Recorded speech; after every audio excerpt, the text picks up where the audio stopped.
We have a hobosexual alert. We have a hobosexual alert. This woman posted in the Dating Over 40 subreddit. She's saying, am I the a hole? I just don't feel comfortable dating a guy who's asking me to loan him money. You're absolutely not the a hole, ma'am. All right, so she's 43, he's 44.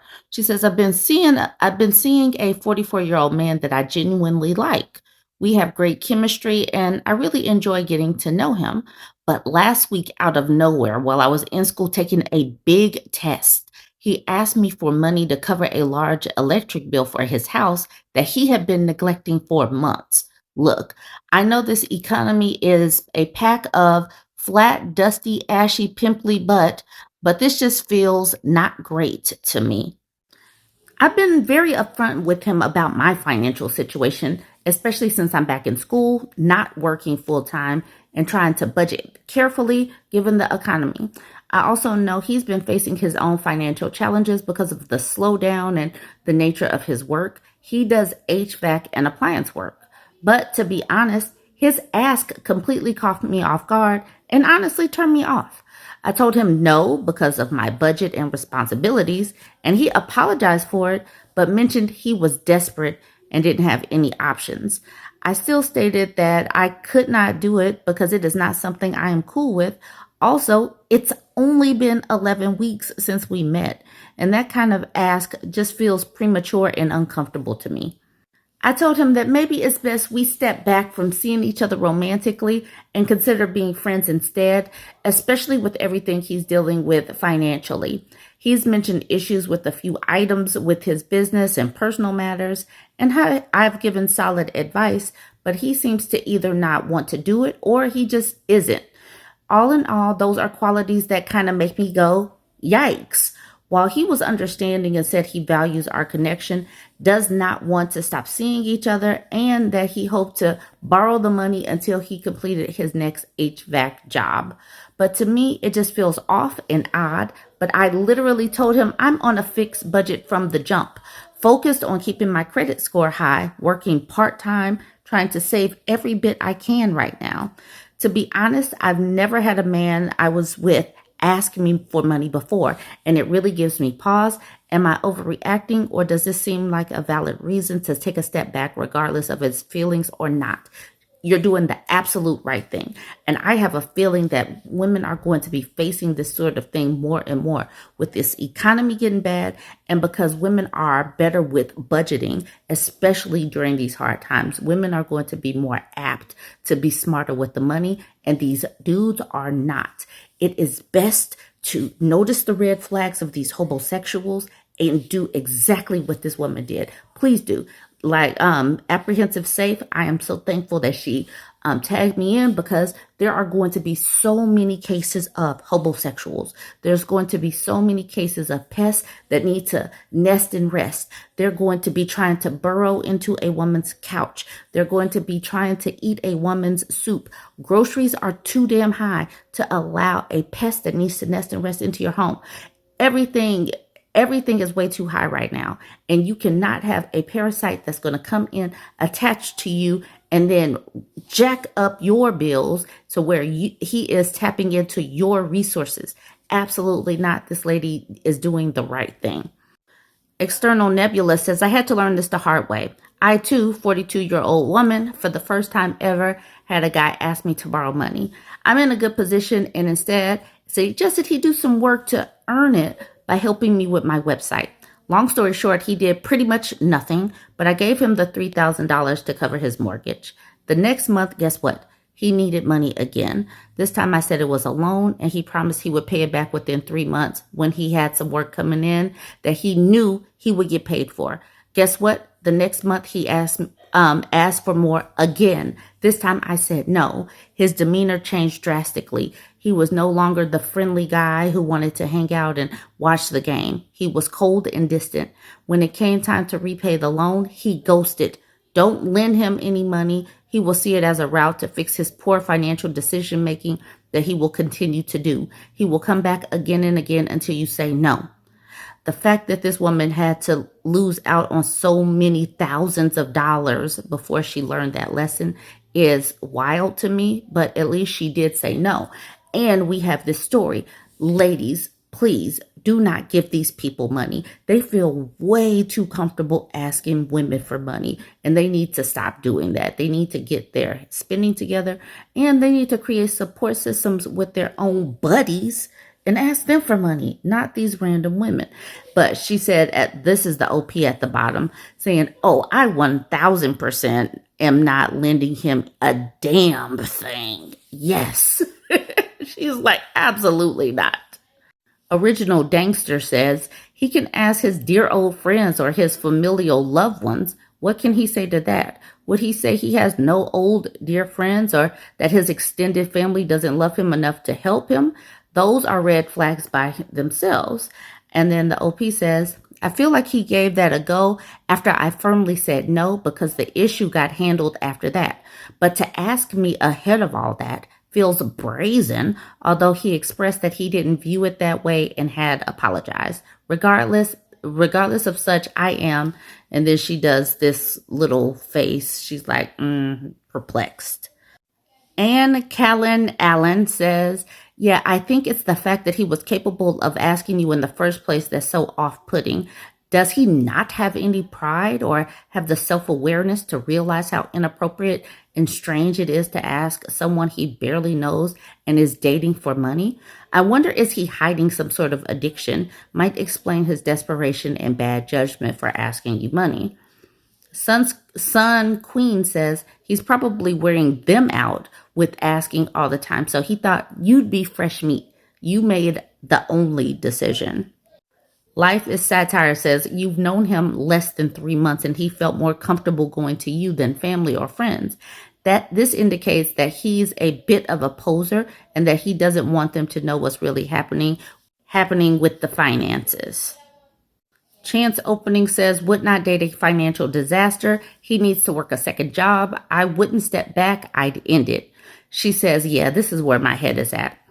Foots Walker says he needs to do a few weeks of DoorDash or something, especially if he's not getting HVAC jobs right now.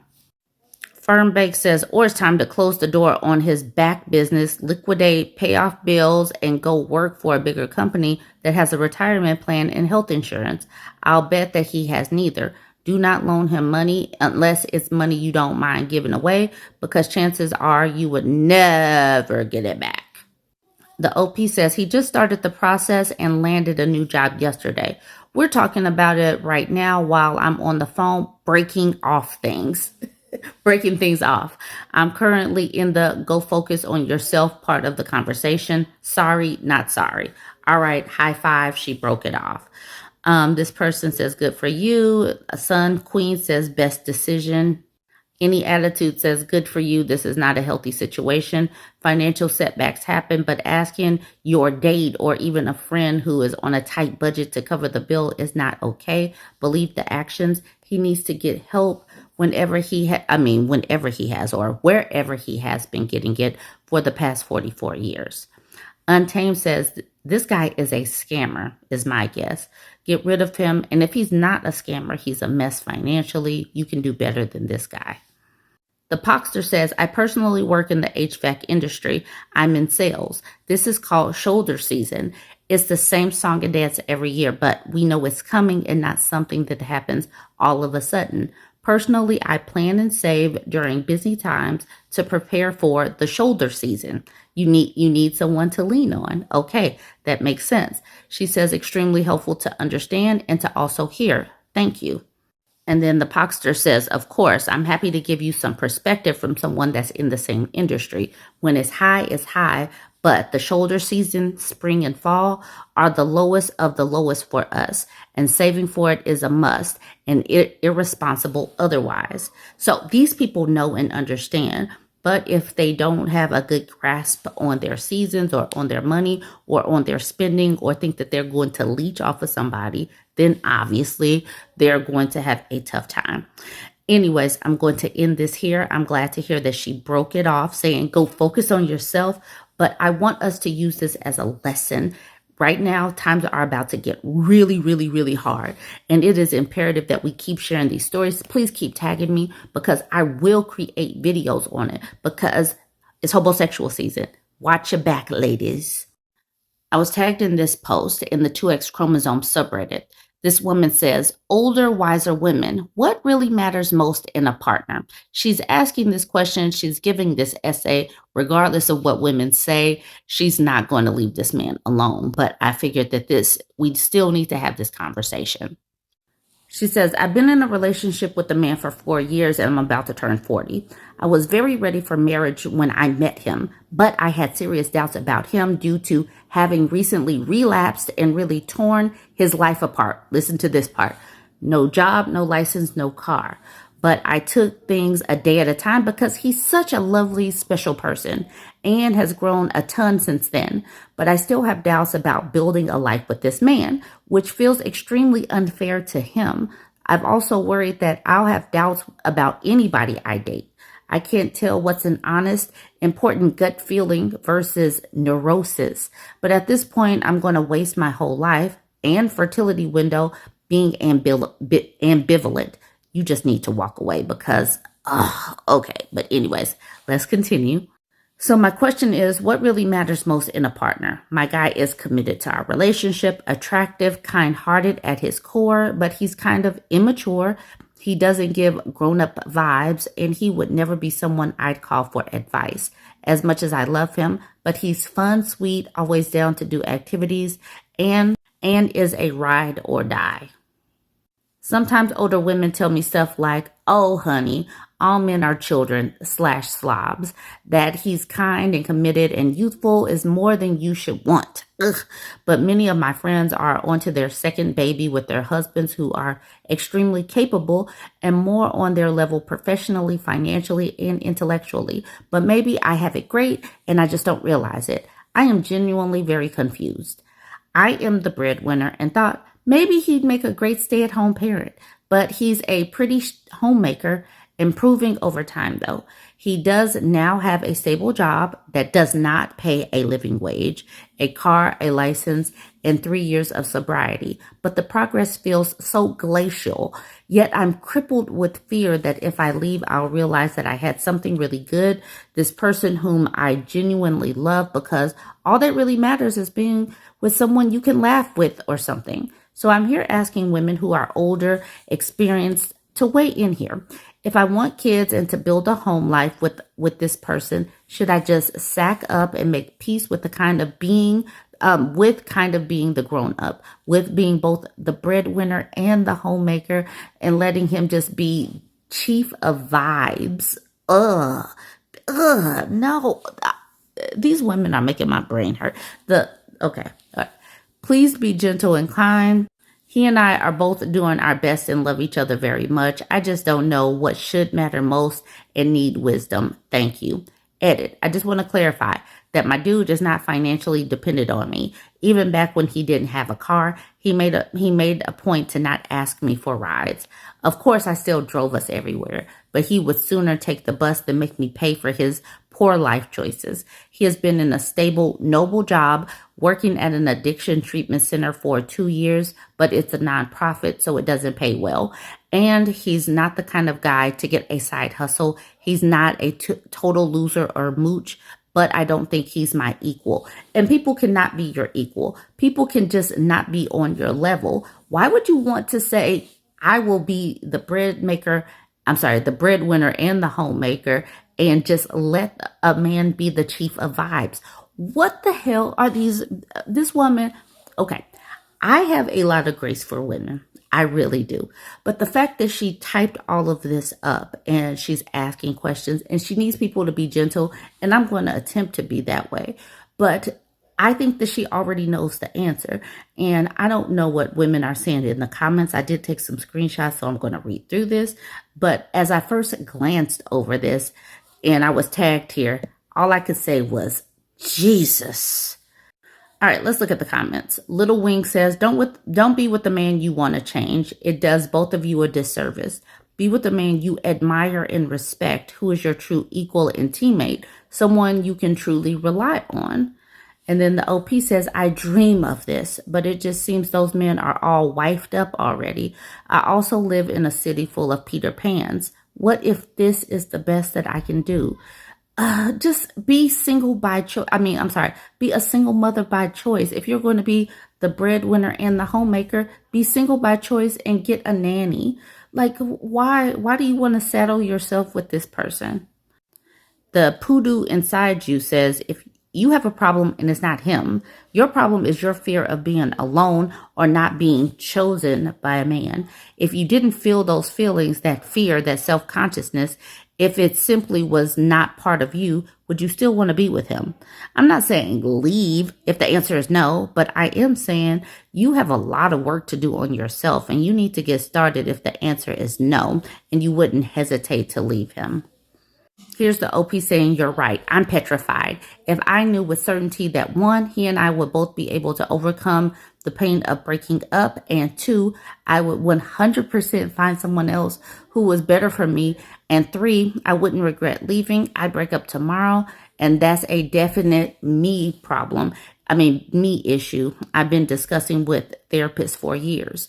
I'm basically reenacting my parents' marriage. It's so cliche.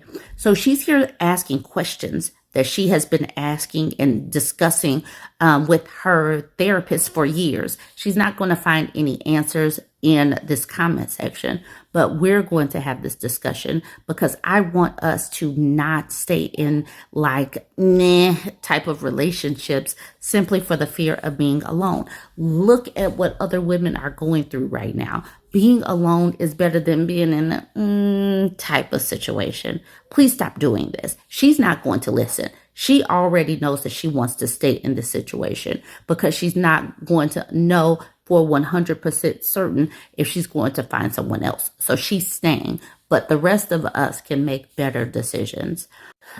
Two theory says one, both of you would be able to overcome the pain of breaking up. That is a certainty. Whether one or both of you use the pain or breakup as an excuse for poor or self-destructive behavior is a different issue.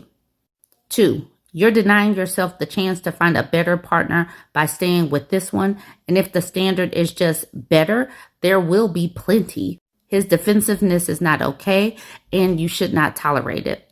And number three, staying is liable for regret too, and the more serious regret because the guilt you'd feel for any children you have with him. River Dangerous says, I wasn't able to really start engaging with myself in my own growth until I stopped needing number two to be true. Oh my gosh, that's been painful. It's not a truth of reality. It's a cultural myth. I am so sorry. Tofalu says, when you say immature, what do you mean specifically? Do you mean he makes silly jokes and is goofy? Or do you mean he refuses to contribute to the household without being micromanaged? You say that he's a poopy homemaker, which makes me think the latter. When it comes to an equal partner, I like to think of it like this. If it were me acting like that, would I be ashamed? Would I consider myself as contributing to the relationship, neither contributing financially nor to the household? This is the OP. She says, good question, kind of both. He can be quite moody / defensive, reactive, less so as he accrues more sobriety, but it's still his knee-jerk response to even the slightest criticism. We also, frankly, don't have a ton to talk about except for the fact that we have 4 years of shared history, and even then, many of our phone conversations are kind of like pulling teeth / talking to a teenager. I love books, scholarship, cinema, faith, languages. I really crave talking about that stuff. But his idea of connecting is texting memes and jokes. Yet somehow he's spectacular at New York Times crossword puzzles. Both of his parents were college professors, which I thought meant we'd really align. But I've come to accept that I definitely won't have my juiciest convos with this person. To be clear, we're both really goofy together, which is fun, but I fear this relationship's arrested development is arresting my development. I feel frozen at 36 in a way. But he's also financially immature, didn't have a credit card until a year ago, didn't have any plans for savings, much less considerations that the children require. I'm a freelancer who struggled with income in the past, but my money mindset was still pretty informed / strategic. When I met him, he lived in an absolute pigsty of a bachelor studio. He now lives in an apartment with 2 roommates. He's 38. We have been in very different places in our lives since day one, but he seemed to really believe in his potential to catch up. And I'm a sucker for potential, even though I literally said the words, I'm done dating people based on potential on our first date. One of my conditions for finally moving in together was for him to start hosting me at his place from time to time because I had hosted 100% of the time for 3.5 years. He basically kicked that can down the road until I broke up with him and we reconciled. But it still took him almost a year after that to hire someone to help him organize his room enough to host me. Okay, this woman just sounds like she just is not afraid. Is afraid to be alone. But then he's an amazing uncle to his little niece and nephew. He takes good care of my pets, not great care, equal care to what I provide, but good care, and I trust him not to kill them and to care for them. He's got good morals and might rise to the occasion if we have kids, but it feels like a gamble. Basically, a life with him feels like a life of signing up to be manager while he'll be helper, always needing to be delegated to, nudged, most likely financially provided for if I ever hope to travel with him. But he doesn't cheat or lie, and he's a good person, just sometimes feel like a teenager. This lady is absolutely out of her mind because she's listing all of these things, and no normal person would want to stick and stay with this type of person, but she is because she is afraid to be seen. I am going to end this with this cartoon that I found yesterday.